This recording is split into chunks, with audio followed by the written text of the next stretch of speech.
You know, it's been a few weeks since Tom Aspinall decided to quit in the octagon. I'm tired of just beating around the bush. Tom Aspinall quit inside the octagon. It's proven, all right? Waldo, literally, the week after Tom quit, got poked in the eye by Tom's teammate, continued the fight, won the fight. Post-fight, Waldo's eyes looked way worse than Tom's. Tom went to two separate doctors on camera. They told him, nothing is wrong with you. There is no damage to your eye. Retina is not detached. Cornea is not scraped. You are good. Here's some eye drops. Move along. It has been radio silence. Radio silence from Tom Aspinall. Now look, the only thing we really have is him posting up with an eye patch saying, I'm ready for Halloween. He's kind of trying to move past it. We are not moving past this. What are we doing here? This fight was supposed to get rescheduled. This fight was about 3 weeks ago. Almost a month ago.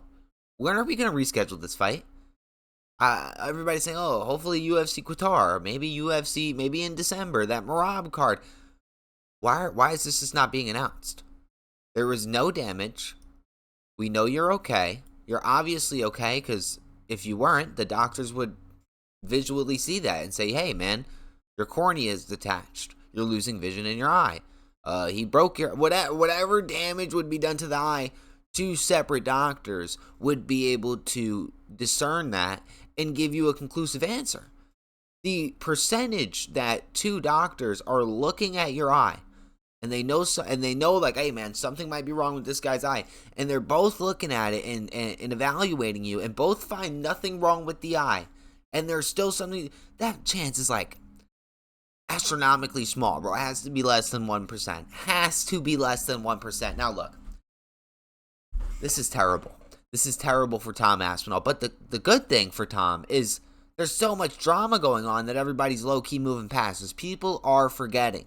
But once this fight gets re-announced, you are going to be topic of conversation again. So that's why I think Tom's a little bit hesitant in going back and saying something. But patterns in it.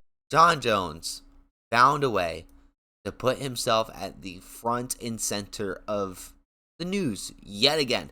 He has broken his radio silence. Talking about Tom having radio silence, Jon Jones, a dude who we did not think was going to have radio silence, was radio silent since Tom quit in the... boys, I'm tired he quit. He literally did quit in the octagon. Now, the only thing we saw from Jon was the eye patch profile picture change, and then him pulling up to a bare knuckle... No, not bare, it was Dirty Boxing 4. With a horse with an eye patch on it. Now, he did a interview with No Scripts Pod, whatever that is, and we got some clip worthy material. I have two clips. I think they're roughly about 30 seconds each. We're gonna go through them. We're gonna talk about them.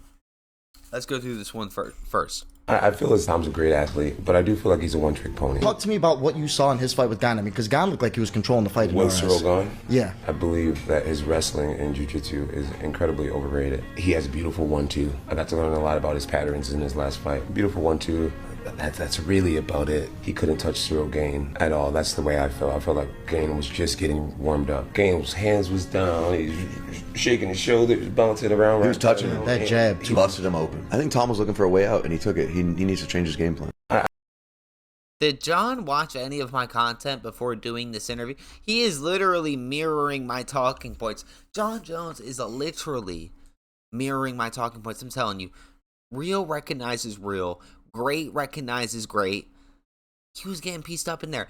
Tom's mouth was open in like the second minute of the fight, and his nose wasn't broken. That just means he was gassed. Yes, his nose was bleeding, but his nose was not broken. There's no reason for you to be mouth breathing if your nose is not broken, if you're not gassed. Look, the stock that Tom Aspinall has lost from this no contest is literally generational. Now, I have one more clip to play for you guys.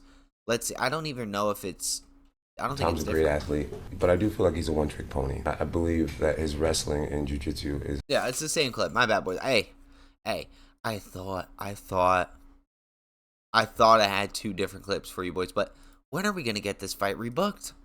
When are we getting this fight rebooked? Tom is over here. Aura is depleting minute by minute, day by day, which is crazy. Crazy. I had Tom astronomically finishing the fight against Cyril Gane in round 1.